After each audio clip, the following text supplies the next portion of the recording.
This is a short trail from Oyster Dome to Lily Pond and then subsequently to the Lizard Pond. And I think this is a trail less traveled. I did not see anybody on this diversion from Oyster Dome to these lakes. It's a loop though.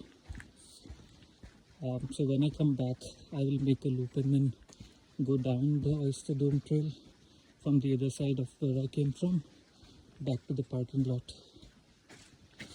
The parking lot wasn't much though. It was just a space for around 10 to 15 cars along the road. So yes, if you want to come here, you need to make sure you come at a time when there are not many cars.